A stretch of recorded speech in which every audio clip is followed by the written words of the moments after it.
Bulletin की शुरुआत करते हैं। कन्याकुमारी में विवेकानंद रॉक मेमोरियल में पीएम नरेंद्र मोदी ध्यान साधना उनकी लगातार जारी है। वहीं आपको बताते चले कि विवेकानंद रॉक मेमोरियल में पीएम नरेंद्र मोदी ने गुरुवार की शाम करीब 6:45 पर ध्यान शुरू किया और जो कि 1 जून की शाम तक जारी रहेगा। वहीं आपको यह भी बताते चले कि पीएम नरेंद्र मोदी उसी शिला पर बैठकर ध्यान कर रहे हैं जिस शिला पर विवेकानंद ने ध्यान किया था।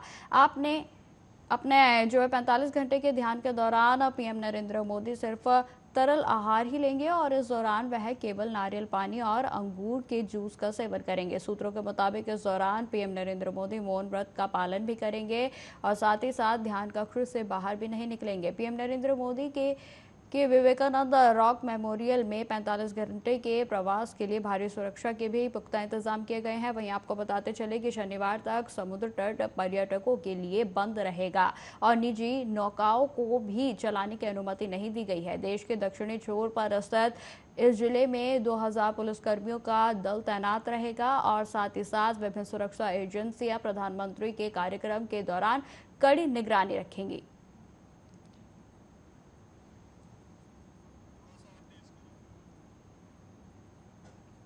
तो ये तस्वीरें जो हैं बेहद ही सुंदर तस्वीरें हैं जिसमें आप शक्ति और साधना का एक साथ संगम देख सकते हैं। आपको बताते चले कि पीएम नरेंद्र मोदी के द्वारा जो है समय समय पर कई तरीके की तीर्थ यात्राएं की जाती हैं जो कि एक युवाओं को हो या फिर देश के लोगों के लिए हो, वो एक अच्छा मैसेज जो है वो देते हैं। और साथ ही साथ आपको बताते चले कि किस तरीके से आप अपने शक्ति और साधना को एक साथ लेकर चल सकते हैं। इसका एक बेहद ही सुंदर उदाहरण जो है वो पीएम नरेंद्र मोदी हैं। आपको बताते चले कि यह जो व्यवस्था की गई है उसमें 2000 पुलिसकर्मियों का दल जो है वो तैनात किया गया है। सुरक्षा को भी देखते हुए कई तरीके के कड़े पुख्ता इंतजाम जो है वो किए गए हैं। आपको बताते चले कि इससे पहले 2019 में पीएम नरेंद्र मोदी के द्वारा केदारनाथ में जो है वो गुफा में बैठकर साधना की गई थी और इस बार 2024 में उनके द्वारा कन्याकुमारी में भी इसी तरीके की साधना की जो तस्वीरें हैं वो सामने आ रही हैं। आपको बताते चले कि इस पूरे साधना और जो भी ध्यान साधना रहने वाली है इसके पूरे इंतजाम जो है वो प्रशासन की ओर से पुख्ता किए गए हैं। शिला पर बैठकर जो है पीएम नरेंद्र मोदी ध्यान कर रहे हैं और उसको लेकर कई तरीके के जो नियम हैं उनका पालन भी पीएम नरेंद्र मोदी के द्वारा किया जा रहा है। ये तस्वीरें हम आपको दिखा रहे हैं जहां पर पंडितों के द्वारा भी जो है पूजा अर्चना कराई गई और जिसके बाद इस मंदिर में जो भी पूजा आचरण का जो भी सुविधा होती है या फिर जो भी उसका तरीका होता है उसे अपनाते हुए पीएम नरेंद्र मोदी ने इस साधना को जारी किया। इसी खबर पर अधिक जानकारी के लिए मेरे सहयोगी पुष्पेंद्र मेरे साथ जुड़ गए हैं। तो पुष्पेंद्र, जिस तरीके से पीएम नरेंद्र मोदी के द्वारा यह साधना जारी की गई है इसको लेकर क्या कुछ विशेष है?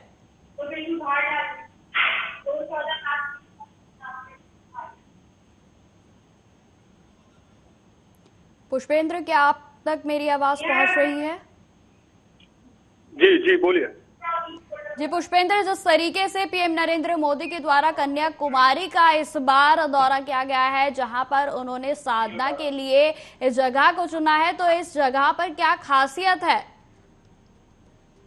देखिए, बिल्कुल अगर हम इस जगह की बात करते हैं तो स्वामी विवेकानंद ने यहाँ पर ध्यान लगाया था और उन्होंने वहाँ पर ज्ञान की प्राप्ति की थी। और ये पहला कोई ध्यान लगाना नहीं है। प्रधानमंत्री नरेंद्र मोदी का 2019 के लोकसभा चुनावों के बाद भी उन्होंने केदारनाथ की गुफा में ध्यान लगाया था, लेकिन अब की बार विपक्ष उन पर हमलावर इसलिए हो गया है कि चुनाव के लास्ट चरण से पहले जो प्रधानमंत्री ध्यान लगाने के लिए स्वामी विवेकानंद मेमोरियल में गए हैं, तो एक तरह से विपक्ष बोल रहा है कि ये चुनाव प्रचार का उल्लंघन है। जो चुनाव आयोग ने अपने गाइडलाइन जारी की हुई है उनके खिलाफ प्रधानमंत्री नरेंद्र मोदी अपना टेलीकास्ट टीवी पर करा रहे हैं। हालांकि इसे प्रचार की दृष्टि से देखना चाहिए, ऐसा ममता बनर्जी और जो अन्य विपक्षी दल है उनका कहना है। अब बात करें हम वहाँ की खासियत की, तो वहाँ पर समुद्र के बीचों बीच मेमोरियल बना हुआ है जो जहाँ पर 3 चोटियां हैं और एक चोटी पर बने इस शिला पर प्रधानमंत्री नरेंद्र मोदी ध्यान लगा रहे हैं। और अगर हम सुरक्षा की बात करें तो जल थल और वायुसेना तीनों ही वहाँ पर मौजूद हैं। आसमान से निगरानी की जा रही है और जो अगर हम समुद्री तल की बात करें, पानी की बात करें, तो वहां पर भी पेट्रोलिंग लगातार पुलिस द्वारा की जा रही है। पुष्पेंद्र, अगर बात की जाए तो पीएम नरेंद्र मोदी की ये जो तस्वीरें सामने आ रही हैं बेहद ही खास हैं, क्योंकि ये शक्ति और भक्ति का एक अद्भुत जो संगम है वो तस्वीरों में दिखाई दे रहा है।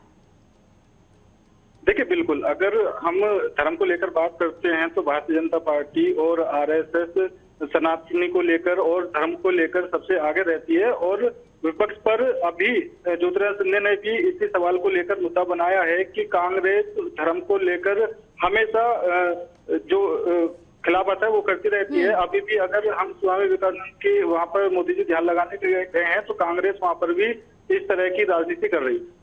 अगर बात की जाए तो पीएम नरेंद्र मोदी के द्वारा जो है समय समय पर अपनी संस्कृति को इस तरीके से बढ़ावा दिया जाता है जो कि बेहद ही अद्भुत है, तो इस पर आप क्या कुछ कहना चाहेंगे?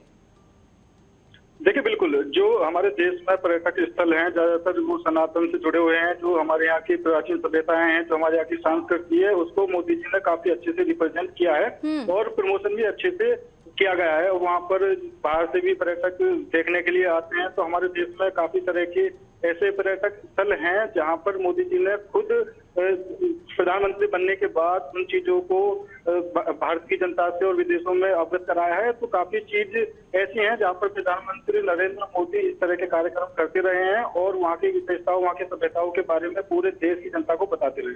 बिल्कुल पुष्पेंद्र, अगर बात की जाए कि जिस तरीके से पीएम नरेंद्र मोदी की ये जो साधना है वो लगातार 45 घंटे तक जारी रहेगी, तो इसमें किन किन विधियों का जो है वो उपयोग किया जाएगा या फिर क्या कुछ क्रियाशाला जो है वो रहने वाली है? देखिए, बिल्कुल कल सुबह 10 बजे तक प्रधानमंत्री नरेंद्र मोदी ध्यान में रहेंगे। उसके बाद वहाँ के जो महान कवि हैं उनकी प्रतिमा का वो अनावरण करेंगे, माल्यार्पण करेंगे। उसके बाद जो आगे की उनकी रणनीति रहेगी या फिर पूरे दिन का जो भी शेड्यूल रहेगा उस तक अभी तक कोई जानकारी नहीं मिल पाई है। हालांकि कल 10 बजे तक की जानकारी है। और लेकिन सबसे बड़ा सवाल जो यहाँ पर बनता है वो यह है कि कल लास्ट चरण का चुनाव होना है और पूरा विपक्ष प्रधानमंत्री नरेंद्र मोदी पर निशाना साध रहा है। वहीं अगर हम तेजस्वी यादव की बात करें तो तेजस्वी यादव इसे एक तरह की मार्केटिंग बता रहे हैं। वो कह रहे हैं कि अगर प्रधानमंत्री नरेंद्र मोदी को ध्यान ही लगाना है तो वहां पर कैमरों की क्या जरूरत। जी पुष्पेंद्र, अगर बात की जाए सुरक्षा व्यवस्था की तो क्या पुख्ता इंतजाम किए गए हैं? देखिए, अगर हम सुरक्षा व्यवस्था की बात करते हैं तो 3 तरह की जो टोलियां हैं वहां पर वो बनाई गई हैं। सबसे पहले जो वहां की लोकल पुलिस है उसको लगाया गया है। उसके बाद जो उसके ऊपर दर्जे के हैं, फिर उसके बाद सेना को वहां पर किया गया है जो लास्ट कड़ी में वहां पर रहेगी। जमीनी स्तर पर अगर हम उस सिरा के चारों तरफ की बात करें तो लगभग 300 सैनिक वहां पर मौजूद रहेंगे। और अगर हम वायुसेना को मिला लेते हैं या फिर हम जो जल सेना को मिला लेते हैं तो लगभग 2000 से ज्यादा वहां पर सैनिकों की संख्या है। और लगातार पेट्रोलिंग हर तरह से की जा रही है। आसमान से कैमरों के द्वारा निगरानी रखी जा रही है। और वहां पर कुछ चीजें ऐसी हैं जहां पर ऊंचे टीलों से उस जगह पर जो लोगों की निगरानी बनी रहती है वहां पर भी लगातार पेट्रोलिंग की जा रही है कि दूर से कोई किसी तरह की गतिविधि ना हो। जी पुष्पेंद्र, देखा गया है कि लगातार पीएम नरेंद्र मोदी के द्वारा जो है तमाम तरीके की यात्राएं जो है वो ऐसी करते रहते हैं, और इस बार जो है लोकसभा चुनाव के जो रिजल्ट से पहले उनके द्वारा ये यात्रा की गई है, ये कितनी अच्छी या फिर कितनी पॉजिटिव जो है वो साबित हो सकती है? देखिए, बिल्कुल अगर विपक्ष इस बात को एक चुनाव प्रचार से जोड़कर मुद्दा बनाता है तो मुझे नहीं लगता कि उनको इस चुनाव प्रचार से जोड़ना चाहिए, क्योंकि वो चुनाव प्रचार खत्म होने के बाद वहां पर पहुंचे हैं और उन्होंने किसी तरह की कोई सभा या रैली को संबोधित नहीं किया है। वो ध्यान लगाने के लिए वहां पर गए हैं। लेकिन विपक्ष का इस पर कहना कि वो एक तरह की मार्केटिंग कर रहे हैं, चुनाव प्रचार कर रहे हैं, इससे जनता पर काफी ज्यादा प्रभाव पड़ेगा। अगर और उससे अलग बात करें तो हम कांग्रेस और पूरा विपक्ष इंडिया गठबंधन शुरू से ही अब तक कहता रहा है कि इंडिया गठबंधन की सरकार आ रही है और हमें इन चीजों से कोई फर्क नहीं पड़ता। तो अब प्रधानमंत्री के ध्यान लगाने से आखिर इंडिया गठबंधन को क्यों फर्क पड़ता? जी पुष्पेंद्र, अगर कन्याकुमारी में मौजूद इस विवेकानंद रॉक के बारे में बात की जाए तो यह अपने आप में क्या विशेषताएं रखती है? देखिए, 1971 में इस मेमोरियल का निर्माण किया गया था। उसके बाद से जो पर्यटक थे उनका आना जाना वहां पर लगा रहा। और एक 1991 की बात करें तो मोदी जी की एक तस्वीर वहां की वायरल भी हो रही है जो उस टाइम के बीजेपी नेता मुरली मनोहर जोशी के साथ थी। तो अब फिलहाल वो भी वायरल हो रही है। तो उसको भी इस आज के ध्यान लगाने से भी जोड़कर देखा जाए। पुष्पेंद्र, तमाम जानकारी के लिए आपका बहुत बहुत धन्यवाद। तो जिस तरीके से आपको बता दें कि पीएम नरेंद्र मोदी के द्वारा 45 घंटे की ध्यान साधना की गई है और जिसकी तस्वीरें भी हम आपको लगातार दिखा रहे हैं। फिलहाल खबरों में आगे बढ़ते हैं। बिहार में बढ़ते टेम्परेचर से लोगों का हाल बेहाल है। हालात ये हैं कि मौत का आंकड़ा भी बढ़ता जा रहा है। बिहार में अब तक हीट वेव ने 80 लोगों की जान ले ली है। आपको बताते चले कि बिहार के गया में भीषण गर्मी से 3 लोगों की मौत की खबर सामने आई है। सबसे ज्यादा असर औरंगाबाद में देखने को मिल रहा है, जहां पर 19 लोगों की मौत हो गई। वहीं आरा में भी हीट वेव प्रकोप देखने को मिल रहा है। यहां अब तक 9 लोगों की मौत हो चुकी है। वहीं आपको बताते चले कि भीषण गर्मी के चलते रेलवे स्टेशनों पर भी मौत का तांडव दिख रहा है। मोकाम में भी जो स्टेशन है वहां पर 2 रेल यात्रियों की मौत हो गई और साथ ही साथ रेलवे स्टेशन के प्लेटफॉर्म पर भी जो 2 लोग हैं उन्होंने दम तोड़ दिया। आपको बताते चले कि मोकामा स्टेशन पर मृतक की पहचान बेगूसराय के मनीष कुमार के रूप में की गई है, तो जबकि बाढ़ स्टेशन के प्लेटफॉर्म नंबर 2 पर यूपी के बनारस के रहने वाले 50 वर्षीय एक महिला की गर्मी के कारण मौत हो गई। होमगार्ड है वो लाए गए हॉस्पिटल में। एम नारायण सिंह गोपालगंज के होमगार्ड है वो। मेडिकल टीम जो थी वो हॉस्पिटल में कोशिश की बट वो फिर अल्टीमेटली उनको बचा नहीं सकी। इसके अलावा जगदीशपुर में एक प्रिसाइडिंग ऑफिसर संजय कुमार सिंह थे, वो भी ड्यूटी पे थे। उनको भी वहाँ ले जाया गया, स्टेबलाइज किया गया, थोड़ी देर स्टेबलाइज रहे, वापस रेफर किया गया। उनकी सदर अस्पताल में मृत्यु हुई। और एक और राजेश राम है, उनकी अभी न्यूज़ है कि वो भी अभी जस्ट कोलैप्स किया है। तो ये है, इसी चीज़ को चिंता में रखते हुए, क्योंकि आज का टेम्परेचर अगर आप देखें तो काफ़ी टेम्परेचर भी तेज़ रहा है और हीट वेव वास्तव में एक चुनौती के रूप में हम लोग के समक्ष। तो हम लोग मेडिकल टीम को अलर्ट रखे हुए हैं और जहाँ भी कहीं भी कंप्लेन या कुछ इस तरह की आ रही है शिकायत कि किसी पोलिंग पर्सनल को या पुलिस पर्सनल को दिक्कत है, तुरंत हॉस्पिटल में ले जा रहे हैं। कई लोग ठीक भी। बिहार के पटना में उप मुख्यमंत्री सम्राट चौधरी ने कहा कि लालू प्रसाद यादव ने 15 साल में कोई काम नहीं किया है, इसलिए लालू प्रसाद यादव के भ्रष्टाचार के खिलाफ भाजपा पहले भी लड़ती रही है और आज भी लड़ेगी। बिहार की जनता 40 की 40 सीट पर प्रधानमंत्री नरेंद्र मोदी को वोट देने वाली है। 4 जून को आने वाले परिणाम में पीएम नरेंद्र मोदी एक बार फिर से प्रधानमंत्री बनेंगे। आगे उन्होंने क्या कुछ कहा, आप सुनिए। लालू प्रसाद जी ने 15 साल में कोई काम तो किया नहीं, इसलिए लालू जी के भ्रष्टाचार के खिलाफ भारतीय जनता पार्टी पहले भी लड़ती रही है और आज भी लड़ेगी। आज चुनाव प्रचार खत्म हुए हैं। अब बिहार की 40 की 40 सीट नरेंद्र मोदी जी के नेतृत्व में बिहार की जनता देने वाली है। 4 तारीख को रिजल्ट आएगा और फिर देश के प्रधानमंत्री।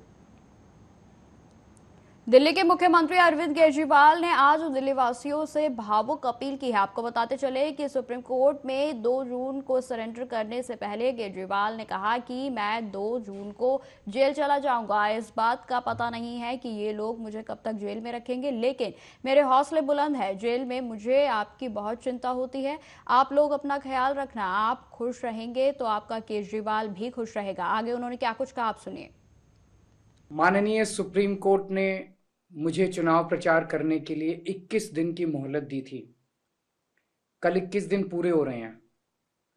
परसों मुझे सरेंडर करना है।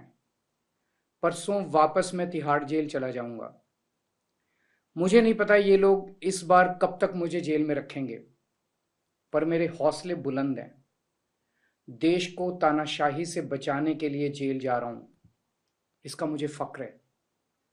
इन्होंने मुझे कई तरह से तोड़ने की कोशिश की, झुकाने की कोशिश की, मुझे चुप करने की कोशिश की, लेकिन ये सफल नहीं हुए। जब मैं अभी जेल में था तो इन्होंने कई तरह से मुझे प्रताड़ित किया। इन्होंने मेरी दवाइयां रोक दी। मैं 20 साल से सीरियस डायबिटीज यानी शुगर का मरीज हूं। पिछले 10 साल से मुझे रोज इंसुलिन के इंजेक्शन लगते हैं। रोज मेरे पेट में 4 बार इंजेक्शन लगते हैं।